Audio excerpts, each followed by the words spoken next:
S, big breaking news ಇದು. ಸಂಪುಟ ವಿಸ್ತರಣೆಗೆ ಈ ರೀತಿ ಗೊಂದಲಗಳು ಉಂಟಾಗ್ತಿದೆಯಾ? ಸಾಲು ಸಾಲಾಗಿ ದೆಹಲಿಗೆ ಹೊರಡ್ತಾ ಇದ್ದಾರೆ MLAಗಳು ಅಂತಾನೆ ಹೇಳ್ಬೋದು. ಇದು VMTV ಕರ್ನಾಟಕ ಬಿಗ್ ಎಕ್ಸ್ಕ್ಲೂಸಿವ್ ಮಾಹಿತಿ ಅಂತಾನೆ ಹೇಳ್ಬೋದು. ಏನು ಸಾಲು ಸಾಲಾಗಿ ದೆಹಲಿಗೆ ಹೊರಡ್ತಾ ಇರುವಂತ ಈ ಶಾಸಕರುಗಳು, ನಾನು ಸೀನಿಯರ್ ಇದ್ದೀನಿ, ನನಗೆ ಅವಕಾಶ ಕೊಡಿ ಅಂತಾನೂ ಕೂಡ ಹೇಳ್ತಾ ಇದ್ದಾರೆ. ಏನು ಸಂಪುಟ ಸಭೆಗೆ ಅಂದ್ರೆ ಈಗಾಗಲೇ DK ಶಿವಕುಮಾರ್ ಅವರು, CM DK ಶಿವಕುಮಾರ್ ಅವರು ಕೂಡ ಬಹಳ ಗೊಂದಲದಲ್ಲಿ ಉಂಟಾದ್ರೂ ಸಹ ರಾಹುಲ್ ಗಾಂಧಿ ಅವರ ವಿದೇಶ ಪ್ರಯಾಣದಿಂದಾಗಿ ಸ್ವಲ್ಪ ಮಟ್ಟದಲ್ಲಿ ಬರುವವರೆಗೂ ಯಾವುದೇ ರೀತಿಯಾದಂಥ ಸ್ಪಷ್ಟತೆ ಇರುವುದಿಲ್ಲ ಅಂತ ಹೇಳ್ಬಿಟ್ಟು ಗೊತ್ತಾಗಿರುವಂಥ ವಿಚಾರ. ಆದರೆ ಯಾವುದೇ ರೀತಿಯಾದಂತನೂ ಕೂಡ ನಾವು ನಿರ್ಧಾರವನ್ನು ತೆಗೆದುಕೊಳ್ಳೋದಕ್ಕೆ ಆಗುವುದಿಲ್ಲ ಅನ್ನೋ ವಿಚಾರವನ್ನು ಕೂಡ ಬಹಳ ಸ್ಪಷ್ಟವಾಗಿ ಗೊತ್ತಾಗ್ತಾ ಇರುವಂಥದ್ದು. ಇದು VMTV ಕರ್ನಾಟಕ ಬಿಗ್ ಎಕ್ಸ್ಕ್ಲೂಸಿವ್ ಮಾಹಿತಿ ಅಂತ ಹೇಳ್ಬೋದು. ಯಾಕೆಂದ್ರೆ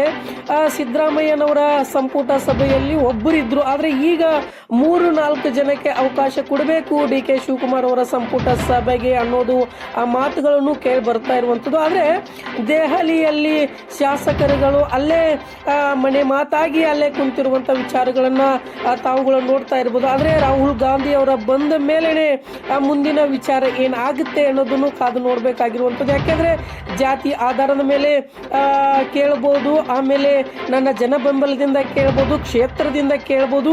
ನಾನು ತುಂಬಾ ದಿನ ಶಾಸಕನಾಗಿ ಮಾತ್ರ ನಾನು ಕೆಲಸ ಮಾಡಿದ್ದೀನಿ, ನನಗೂ ಒಂದು ಅವಕಾಶ ಬೇಕಂತನೂ ಕೂಡ ಕೇಳುವಂತ ವಿಚಾರನೂ ಕೂಡ ಇದು VMTV ಕರ್ನಾಟಕದಲ್ಲಿ ಬಿಗ್ ಎಕ್ಸ್ಕ್ಲೂಸಿವ್ ಮಾಹಿತಿಯಾಗಿ ಬರ್ತಾ ಇರುವಂಥದ್ದು. ಯಾಕೆಂದ್ರೆ ನಾನು ಶಾಸಕನಾಗಿ ಹಲವು ಬಾರಿ ಆಯ್ಕೆ ಆಗಿದ್ದೇನೆ, ನನಗೂ ಒಂದು ಅವಕಾಶ ಬೇಕು ಅನ್ನೋರು ಕೂಡ ಇದ್ದಾರೆ. ಆದರೆ ಜಾತಿ ಆಧಾರದ ಮೇಲೆ ನನ್ನ ಸಮುದಾಯ ಇಷ್ಟು, ನನಗೆ ಒಂದು ಅವಕಾಶ ಬೇಕು ಅನ್ನೋರು ಕೂಡ ಶಾಸಕರಿದ್ದಾರೆ ಅನ್ನೋದನ್ನು ಕೂಡ ಬಹಳ ವಿಭಿನ್ನವಾದಂಥ ಸಚಿವ ಸಂಪುಟ ಯಾವ ರೀತಿಯಾಗಿ ನಿರ್ಧಾರ ಆಗುತ್ತೆ, ಯಾವ ರೀತಿಯಾಗಿ ಫೈನಲ್ ಹೊರಗೆ ಬರುತ್ತೆ ಅನ್ನೋದನ್ನು ಕೂಡ ಕಾದು ನೋಡಬೇಕಾಗಿರುವಂಥದ್ದು.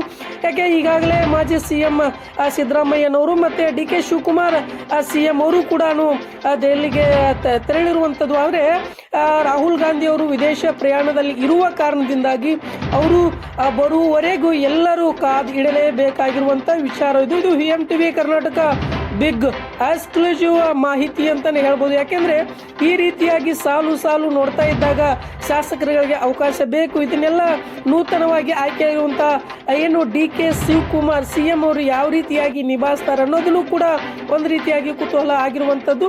ಆದರೆ ಏನು ರಾಹುಲ್ ಗಾಂಧಿ ಅವರ ಬಂದ ಮೇಲೇನೆ ಇದು ಬಹಳ ಸ್ಪಷ್ಟವಾಗಿ ಗೊತ್ತಾಗಿರುವಂಥದ್ದು, ಯಾರಿಗೆ ಅವಕಾಶ ಸಿಗುತ್ತೆ, ಯಾರಿಗೆ ಅವಕಾಶ ವಂಚಿತರಾಗ್ತಾರೆ ಅನ್ನೋದನ್ನು ಕೂಡ VMTV ಕರ್ನಾಟಕದಲ್ಲಿ ಬಿಗ್ ಎಕ್ಸ್ಕ್ಲೂಸಿವ್ ಮಾಹಿತಿಯಾಗಿ ನೀಡ್ತಾ ಬರ್ತಾ ಇದ್ದೀವಿ.